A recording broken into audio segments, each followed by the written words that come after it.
So last week's topic was arcologies, the concept of self-sufficient architecture, often envisioned as giant towers that are basically cities unto themselves, complete with farms inside them. Today's topic, Ecumenopolis, extends on this notion as the sort of ultimate arcology, where an entire world has been transformed into one giant planet-spanning city. We'll look at what this concept means, where it came from, some of the fictional examples of it, and some of the myths and misunderstandings about the concept. This is our second video looking at what I've dubbed Visions for Earth. On this channel, and in science fiction, we often spend so much time off the planet, out terraforming planets, looking at megastructures, or on interstellar colonization, that we often neglect what happens to Earth itself. In almost any discussion of the future, where Earth isn't alone but just one of many places people live, it tends to take a back seat. If it gets any attention at all, it tends to be either as some lost world humanity fled, or as a capital of some interstellar empire where very little of interest goes on.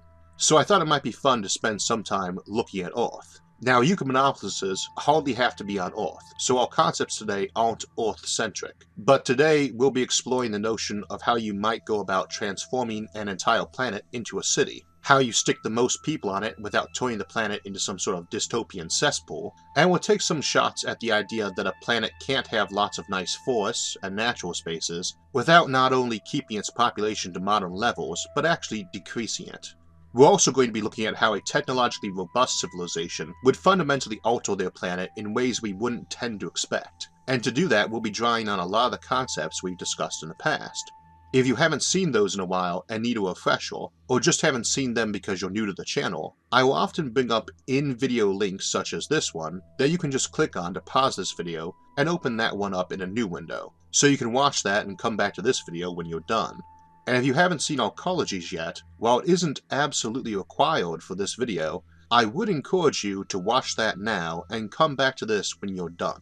If you do happen to be new to this channel, I suggest you turn on the closed captions too. Some folks find me hard to understand, and the topics we discuss on this channel tend to be complicated enough on their own that we don't need an additional hurdle of my speech impediment interfering in that. Also this week we will be having a poll again for future topics. I'll talk about that a bit more near the end, but while the poll is active, you should see a little marker in the upper right corner you can click on to bring up that poll and vote. Okay, intro complete, announcements complete. Let's dig into today's topic. The term Ecumenopolis was first coined in 1967, and like arcologies, it came up quite a while after the basic concept was first used. Besides the fact the fellow who coined it was a Greek city planner, Konstantinos Doxiadis, whose name I probably just mispronounced, we have tended to use Greek for a lot of the city-related terms. Polis, meaning city, is regularly used in the word Metropolis, literally mother city, and it is the root word of policy, politician, and police, for instance. Eucumen, literally inhabited, was routinely used to mean the world, and you'd probably best know it from the term ecumenicism, in regard to unifying churches. So there's a bit of a triple dose on that for the term, since it is using the term in the world-spanning context, the original one of inhabited, and the concept of merger and unification of cities into one big whole. The level below this, but above Metropolis, is usually called Megalopolis, either a very big city of, as mega would imply, more than 1 million people, or a merger of various cities and suburbs into a bigger whole, such as the region stretching from Boston down to Washington, D.C., sometimes called the Northeast Megalopolis. There are a lot of other Polis terms, Cosmopolis, Astropolis, Necropolis, Acropolis, etc., but for our purposes today, we'll be looking at it as stepping from Metropolis to Megalopolis to Ecumenopolis at the planetary level. But I'd say a solar system-wide equivalent, basically a Dyson sphere or swarm, a Kardashev 2 civilization, could maybe be deemed a Dysonopolis, Solopolis, or maybe Heliopolis if we wanted to stick to Greek, and a Kardashev or K3 galactic equivalent could be a Galactopolis, or maybe the aforementioned Astropolis. Now the basic concept is easy enough, a city sprawling over a whole planet, maybe up to and including the oceans and polar regions.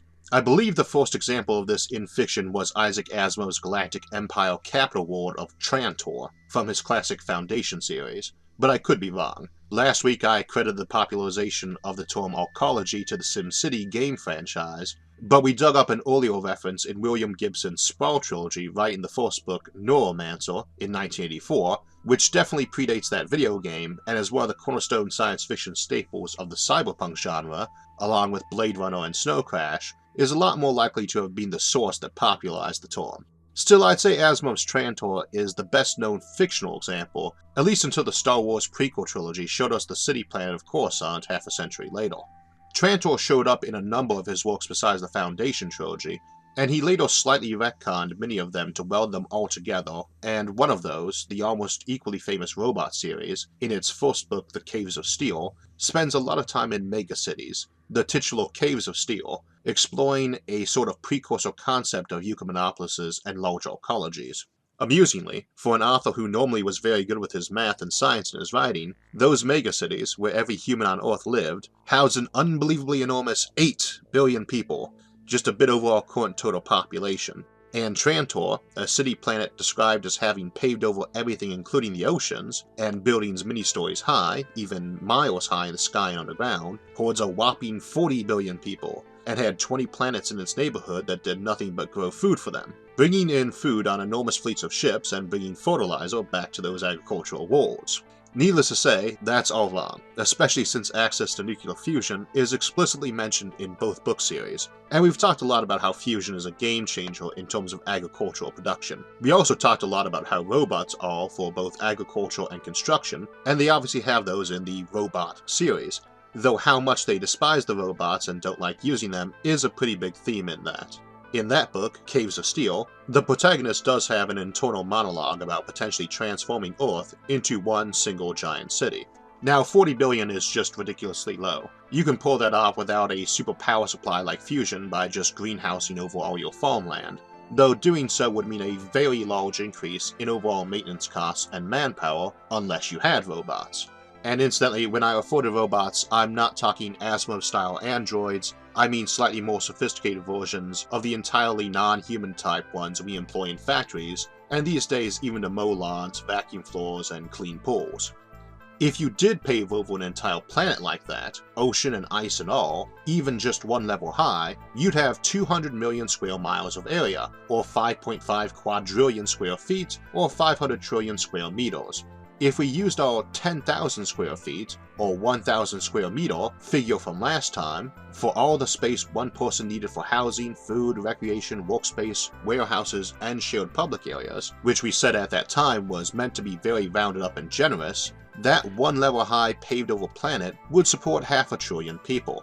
And in the case of Asimov's Trantor, it is described as miles high and deep, or thousands of levels, since you can get about 500 levels for 1 mile. And they imported their food too. So the 40 billion figure is just way off. Other fictional Ecumenopolises like Coruscant from Star Wars and Terra from the Warhammer 40k fictional setting usually went for 1 trillion or low trillions. But we just found you could rather generously portion everyone 10,000 square feet, something like 10 times bigger than a reasonably comfortable family apartment, and get 500 billion in one level. You could do 4 miles up and down, about 2,000 levels total, and you get a quadrillion people. And you could kick that up an order of magnitude or more just by building higher and not giving people quite as much personal space. And the fictional examples usually do paint them as very cramped. Now we'll see in a moment why space, even for growing food, isn't the issue at all, and why a quadrillion people just isn't doable, because of heat. But let me tangent off onto scale in science fiction for a moment. It's a standing joke and trope that a lot of science fiction writers have no sense of scale, usually in terms of size or power or similar notions, but population is always one that really bugs me personally. When looking at a setting, I always try to assess it under what the fictional setting is giving us for technology. That's a major aspect of the channel. We often explore seemingly crazy ideas and how they aren't when grounded in reality under the specified assumptions. Science fiction, in particular the space opera genre, always seems to think a galaxy has a few thousand inhabited planets, sporting maybe 1 billion people each on average, and tends to try to awe us with empires of trillions of people and armies of billions and fleets of thousands of ships. Star Trek tended to be the worst for this, a federation of hundreds of worlds and power sources that made fusion look weak, and advantages like matter replicators and transporters, yet for some reason they tended to have maybe 1 ship per planet with a crew of a few hundred or 1,000 for maybe a whopping 1,000,000 personnel, on par or smaller than what most major nations here on Earth field with only about 100th of our planet to supply that, not hundreds of planets. Interstellar empires ought to be able to throw millions if not billions of mile-long ships into the field without even noticing the expense, and their homeworlds could be pristine natural forests, while those solar systems would not regard 1 trillion people as their population, but more akin to how many plumbers or painters or writers they had. That said, the quadrillion plus population on a planet isn't viable, not because they don't have enough space, but because if they don't have some novel way to get rid of heat, even if the only heat being emitted was by people's bodies, because everything else was done off-world or was super efficient, people are basically 100-watt space heaters. A quadrillion of us, 10 to the 15th, would emit 10 to the 17th watts of power, and that's basically what the planet absorbs from the sun. And you need to scale it up by a factor of 100 at least if you want to feed them foods you grow there on the planet, because even the super efficient kinds of hydroponics we've discussed in the past is still only about 1% efficient at turning electricity and light into food calories. If you've got to get rid of 100 times the normal heat our planet receives, using the black body thermal radiation we've discussed in the past a lot too, most recently in the Matryoshka brain video, your planet's temperature increases threefold, and that's an absolute temperature, Kelvin, and would be hotter than Venus or Mercury. Just doubling a planet's heat output would raise the temperature about 20%, which would be about 150 degrees Fahrenheit or 66 Celsius. So even if we blocked off the sun, or at least the infrared radiation from it, which does us no good except to heat the planet, and even if we used all sorts of tricks like giant radiating fins and antennas, which we'll talk about in a bit, unless you've got some special trick for getting rid of heat, you're going to roast everyone alive long before you got to worry about living space or food. And before you think we could just deliver food grown elsewhere without building up heat, and port everything down space elevators, that doesn't really work either. Objects gain kinetic energy as they come down to the planet, same as you have to give them a lot to get them off the planet. A pound of bacon imported from the lunar hog farms and rich in fatty goodness has 2,500 calories, which in terms of joules is 1,000,000.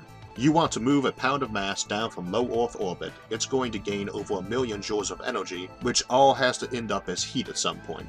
So while you can have more people if you're importing everything, you still have more heat being built up. And you still get problems even if you're importing everything frozen or trying to bring down big blocks of ice from space. Now if you did have some super science trick for heat, the sky's the limit. Quite literally, since you can just build up until you've encompassed the whole atmosphere and keep going. At that point there's no real point in thinking of it as floor area anymore, just volume, and 10,000 square feet a person easily becomes 100,000 cubic feet, which would give you something like 4 times 10 to the 18th or 4,000 quadrillion or 4 quintillion people. And if you've got stuff like wormholes or teleportation to get rid of your heat and artificial gravity or anti-gravity to keep things from collapsing, which they do in Star Trek and most sci-fi settings, you could do stuff like that. We'll assume we don't, and just keep it to the realm where nuclear fusion is available, and we've got robots that aren't human-level intelligence but can do a lot of the grunt work like constructing buildings under supervision, or water gardens and harvesting crops with minimal oversight. We might never get those, but they tend to both be considered by a lot of futurists and scientists to be things we probably ought to have before the end of the century, and maybe before another generation has passed. On the grand planetary scale though, if we have significant off-world industry, fusion isn't strictly necessary, and there are some disadvantages to it. Since while power plants down on Earth could churn out the power for optimized LED lighting of plants, those reactors are still going to be generating tons of waste heat while making that power. If your goal is to minimize heat on a planet by, for instance, using glass out at our Lagrange point to intercept infrared light but let visible light through, you might be better off using huge arrays of tinted lenses and mirrors to beam that same photosynthesis-optimized light down to Earth, where the useless frequencies were just not sent on. Similarly, if you've got decently cheap and sturdy superconductors, you might want all your power production done off-world, where you can get rid of that heat a lot easier, either as fusion reactor or solar panels. Superconductors let you move power over basically any distance without the loss of power to heat that normal conductors give us. And there is a concept called a thermal superconductor that lets you move heat by conduction that would also be invaluable for cooling. We won't go into that now other than to mention that the availability and specific properties of such materials would probably have a huge impact on Ecumenopolis design and maximums. So fusion, while incredibly helpful, isn't absolutely necessary for this sort of setup we're discussing, and indeed there would be some pros and cons in contrast to alternatives. I sometimes get accused of being overly focused on fusion, which I regard like someone in the 19th century telling someone else they were overly focused on internal combustion engine. But the point is cheap power in massive quantities, and fusion is the best candidate for giving us that on the horizon. Get yourself the ability to convert matter straight into energy, or to make wormholes so you can just dump one end right into a star, or grey goo nanorobots who can transmute an entire asteroid into a planet-sized solar panel overnight, and those are better power sources. And since in this context I actually mean human power sources mostly, being food, those same nanorobots might be able to just transmute rock right into a bacon double cheeseburger with way less power than growing one would take. Or people might be all cyborg or post-biological and not even need much or any normal food. We work inside the context of the technologies we think plausible. For today that's fusion, and reasonably smart but not human smart robots helping regular old humans grow their food and construct their buildings. Okay, so in that context, assuming we could get away with maybe adding 50% to the heat we need to purge off our planet, either because we've done some tricks to help us radiate away heat or block some of the useless infrared from the sun, and that we only need maybe 10,000 watts of power per person for all our food and industrial and recreational needs, that would give us a budget of 10 to the 17th watts divided by 10,000 watts per person, or 10 to the 13th, which is 10 trillion. That's way closer to the trillion or so seen in more modern fictional portrayals of Ecumenopolises, and is a good round figure. So let's just say 10 trillion is the upper cap for people on Earth, a bit over 1,000 times our current population. Last time we threw together an example ecology big enough to grow all the food for 5,000 people and leave them lots of personal space, and was only 100 stories high and 400 feet in radius. As I said then, you could build taller or wider, and we were pretty generous giving everyone 10,000 square feet, though that figure included all their hydroponics, shared public spaces, parks, warehouses, stores, and so on. If we just use those to fit 10 trillion people, we'd need 2 billion of them. Could we even fit that on Earth, or do we need to go taller?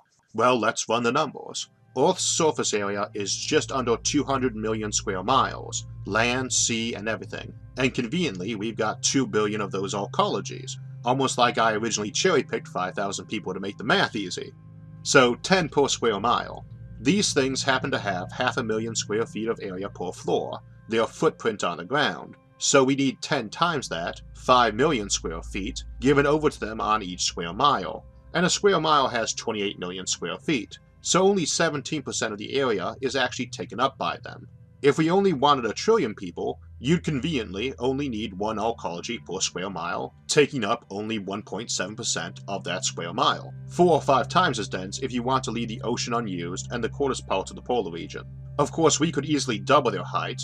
Ours were 100 stories high, but we already have a couple dozen buildings nowadays about that tall or taller. We can definitely go taller. We can also go lower, as in underground, since most of that space in the ecologies is not actual residential living space where people would get touchy without windows.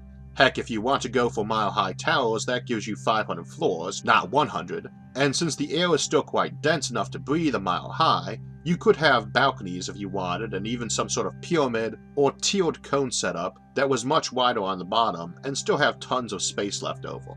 If you want to go with ecologies that were skinny needles just jutting all the way up to the top of the atmosphere, maybe with space elevators extending from them or connecting up to an orbital ring like we discussed in that same video way back at the beginning of the Megastructure series, you could do that too, and conveniently hook yourself up to space. And we'll talk about space more, outer space, in a moment. Talking about space, as in space per person, what we are seeing is that there is plenty once we go vertical. If I dropped 10 trillion people down on this planet, and only in places where they wouldn't drown or freeze to death, everybody would only have about a 10-foot square to themselves, and that is very like the super cramped Megalopolises, or Ecumenopolises, fiction usually shows us. But they always show those with a very vertical component, and there is none in this 10-foot by 10-foot box we just drew, the size of a decent bedroom. I think that's why I beat on this dead horse a lot, about population density, because we've known how big the planet was since long before we had science fiction, and we haven't done any complex math here, just straight arithmetic. You know, we see the same cramped submarine-like quarters on spaceships a lot in science fiction, where you've got these ships miles long with crews of maybe 1,000, but when you run the numbers on a lot of these ships, even if you assume they only give over 1% of the ship to crew accommodations, your junior personnel shouldn't be sleeping 4 to a room. They ought to have closets that size. And the power outputs for ships like that just to wander around solar systems, forgetting all that fast and light stuff, as we saw in the interstellar colonization and black hole starships videos, tend to be enough to power entire planetary economies all on their own. Science fiction can still be good even when the science and scale is all messed up, but whole plots or concepts like crews being low on food, or freezing or asphyxiating in 10 minutes when the power goes off, or not having enough water for showers, are just kind of ludicrous when they've got huge ships like that with massive power supplies outright described as fusion or matter-antimatter reactors. It's like an entire story revolving around how poor and cash-strapped the protagonist is, while they're walking around covered in solid gold chains, carrying a briefcase crammed full of $100 bills, while sorting through their loose change to buy a cup of coffee. Portrayals of Ecumenopolises tend to be about the same way for me, because they get described as so huge in terms of sheer space, then someone goes out and puts a population figure on it, and you realize that if that was the case, 40 billion people on a planet hundreds of levels deep from land to port to ocean, if they were evenly distributed, everybody would feel like they were blundering around an empty skyscraper all by themselves, and if someone flicked the lights on in every room on the planet, they'd all catch fire and melt soon thereafter. If you pave over and multi-layer a planet like that, it's just because you want a lot of space, and you like your space more than your efficiency. So maybe you're making each floor a couple hundred feet high so you can replicate forests or tundras, or lake or desert, and you carefully light them with a heat-efficient blend of artificial light. You can squeeze out Mother Nature so it's nothing but people, or pets, or parasites, and our provisions, but again you can outright double, and then some, your available sunlit land by just removing the infrared light from the sun from our solar budget. So you just build one layer above the other, artificially light the one, and use it for people, and that's without doing any other spectrum tricks, like only using photosynthetic frequencies of light in most places, and trimming back the lighting level to the minimum to maintain that ecosystem. Of course, everybody could live only inside a few towers, linked up to space stations, or in space stations. We spent a lot of time talking about that on this channel, rotating habitats, and that helps us a lot with the heat issue too, though it might be better in many cases to be putting your nature preserves in those space stations, since you can make them quite larger and seal them off very easily from reckless humans or invasive species. But I'd argue all those space stations near a planet, all those orbital rings or space elevators or skyhooks, basically still remain part of that planet and part of that Ecumenopolis. I mean, if you've got an orbital ring hanging 100 miles over the planet, that's a lot easier to get to than the other side of the planet by flying.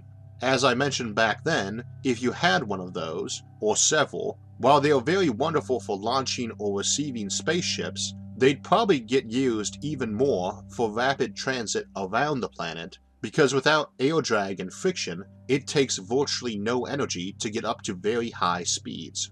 You can also potentially dump heat that way too. Not infinite amounts of it, but it's a lot easier to radiate heat when you're using non-flat surfaces up in space than when you're trying to purge it off the surface of a basically smooth sphere with a thick layer of infrared absorptive atmosphere over it. You get the equivalent of a thermal superconductor, and you can lift a lot of your heat away for easier dispersal up in space. And once you have stuff like space elevators or orbital rings in place, it is just about as easy and cheap to build an arcology in low orbit, or high orbit, as on the ground, and you don't have to worry about its heat very much. And you could build a whole swarm of these things around your planet like a mini Dyson swarm, without even denting the material available on Earth or the Moon. I usually call this the Terran cloud, or when I'm generalizing and avoiding the accursed letter R, a planet cloud.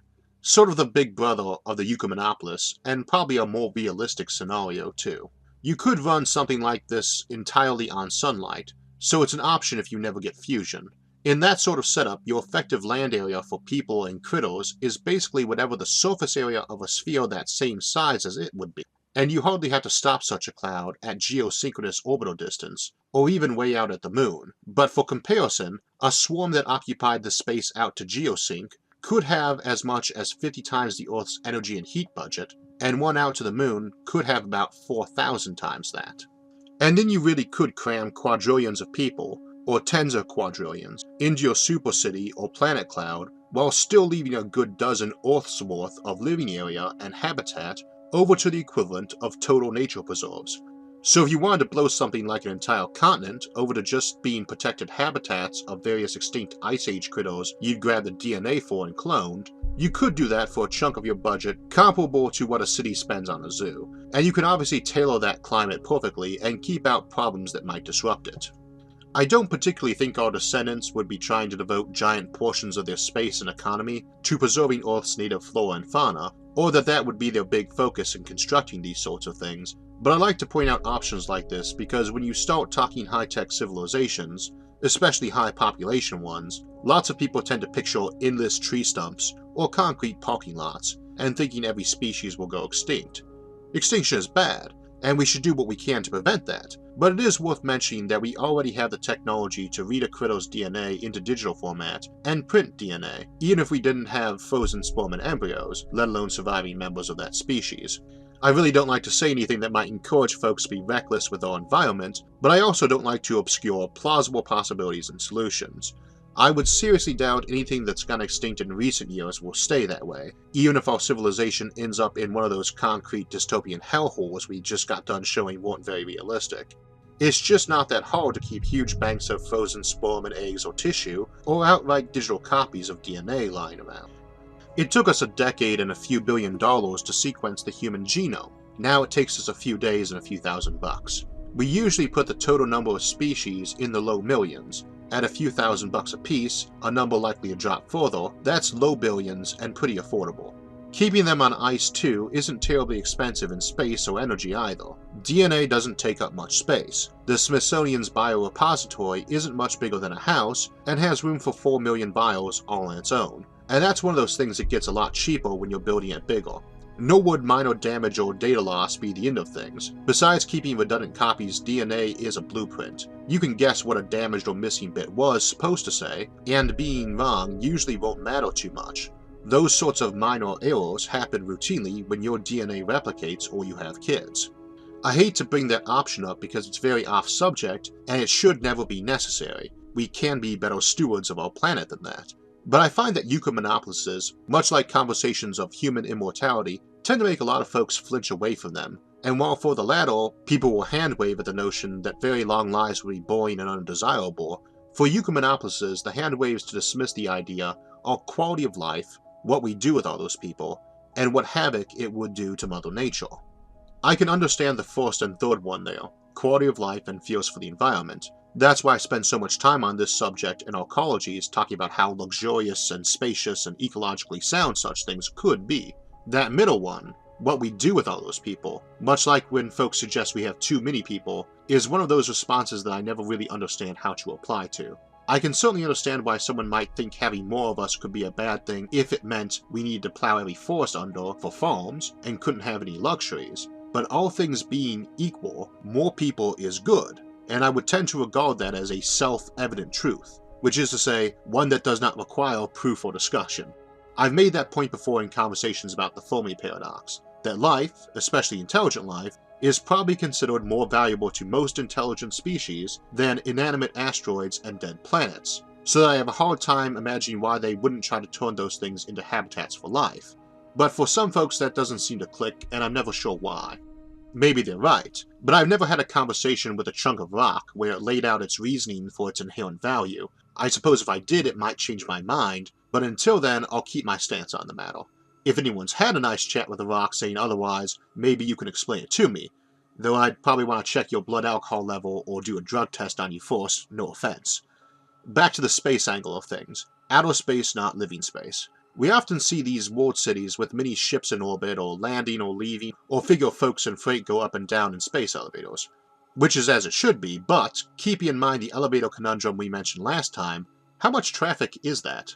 I mean, Ecumenopolis, we think of that as a big planet of planets, the capital, a place with probably a lot of tourism and trade. You look at the tourism figures for a lot of our great cities, just the tourism, and usually it is in excess of the total population. So I don't think we'd be excessive, and honestly rather conservative, to imagine that a Ecumenopolis might process 10 trillion visitors a year, and to assume a like amount of trade goods and personal baggage made the trip, but call it 10 trillion people or a trillion tons.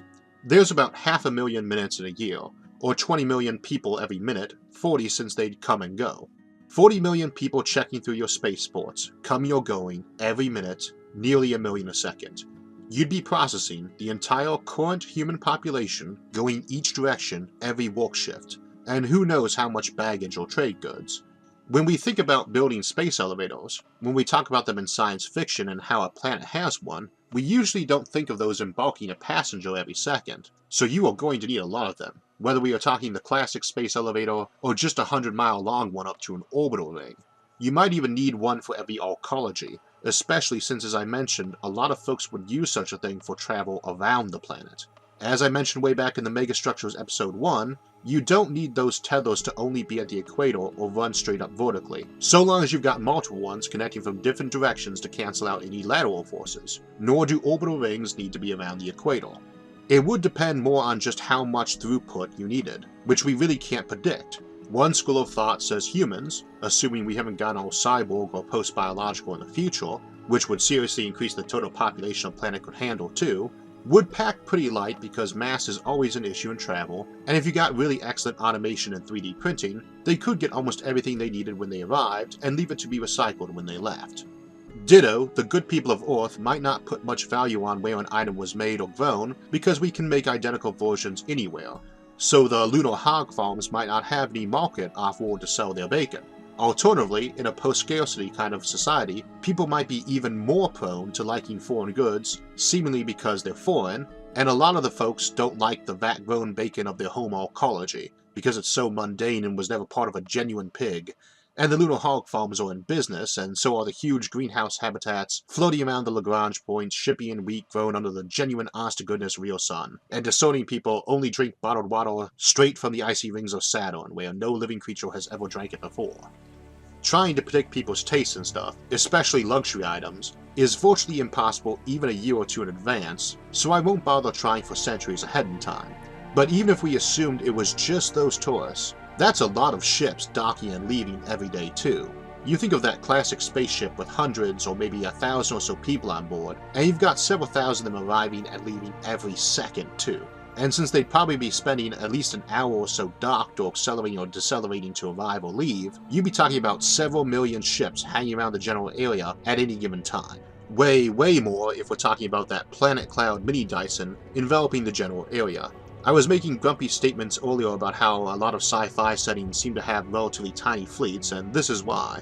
It takes a lot of tonnage to surface a planet like this, even if they don't do much importing and exporting, and even the kinds of giant armadas that used to be limited to books only, but that CGI lets us do on TV and film nowadays, will get swallowed up in that sort of traffic like they were insignificant specks. It always comes back to scale, and it all does seem pretty ridiculous and overwhelming, but as I mentioned earlier, we keep ourselves grounded in reality under the specified assumptions. All we did today was look at those options, assign them numbers, and do the arithmetic. Things change a lot when you actually plug in the numbers, and they can come out unbelievably huge, but they're unbelievable because we're having difficulty absorbing their sheer scope and immensity, not because our reasoning and logic was bad. So we've got this notion then of the Ecumenopolis, the world-spanning city, and we see now that it doesn't quite pass muster when inspected in the traditional form. It's not that we can't pack trillions of people on a planet, if we've got fusion or can beam power down from solar satellites. It's that unless we can deal with the heat being produced in using all that power, we can never actually have that many people all tightly packed as those representations tend to imply. In the end, all Ecumenopolises had way more people than they are usually said to have when people put numbers on it, yet at the same time had way more space to themselves. And we also see that the planet doesn't end at the surface. You can dig your arcologies down deep, or do whole layers separated by hundreds of feet, or float them on the oceans or stick them down in oceanic trenches. Or you can keep building them up and directly attach them to space stations, and how those space stations in many ways could be an integral part of that planet, or even where the supermajority of the human population, or even the critters, make their homes. This is of course just one possible vision for how things on Earth could develop, and if there's interest we may come back and look at some more in the future. But we have a lot of other subjects to cover first, and some I've been putting off for too long. Next week is our black hole farming video, which will either be our first look at civilizations at the end of time, or our entire look, depending on how much I can cut the script down. Big, long topic. So it might be one video or might need to be broken up like we did with arcologies and Ecumenopolises. I don't know if it should be one video, maybe two, or short series. If that last, Black Hole Farming would be episode 1 of the series on civilizations at the end of time. Every time I think I'm running low on material to discuss, I seem to end up with some new topic that, when I'm done with it, feels like it should have been 3 or 4 videos instead of the one I ended up making. We have a poll this week to decide what comes after that, and it is past time we got back to the Fast and Light series and Habitable Planet series for a look at wormholes and ocean planets. I have a suspicion both series will go on a long hiatus after that. We've so much other material to cover, and those haven't generated as much interest as other topics, so I'd rather continue on with those topics or a new one. I've also been getting asked regularly to discuss KIC 8462852, also known as Tabby Star, for around a year now, and got asked 3 separate times just today as I was redrafting this script, so I'm giving in and putting it up as an option. You can click on the poll to vote if you haven't already. No channel update this time. Various previously mentioned things are still ticking along, and I want them in place before I launch any other channel additions. Though as always, suggestions remain welcome. Ideas for the channel, topics for videos, questions about today's subject, and general comments are always welcome, and I encourage everyone to flick through the comments where people often do ask a lot of novel questions, and I try to reply to as many as I can, but I'd encourage folks to try to answer any questions they can too. If you enjoyed the video, hit the like button and subscribe to the channel for alerts when new videos come out. You can also share the video with others and help support the channel on Patreon. Sometime in the next month or so, we will hold our first raffle for the channel patrons to let the winner pick a subject for a video too. In the meantime, feel free to watch any of these other video series on the channel, and since I always get asked a lot what this or that song was in the background, let me just note that I do always include the music in chronological order during the credits. Again, next week is Black Hole Farming, and until then, have a great day, and we'll see you next time.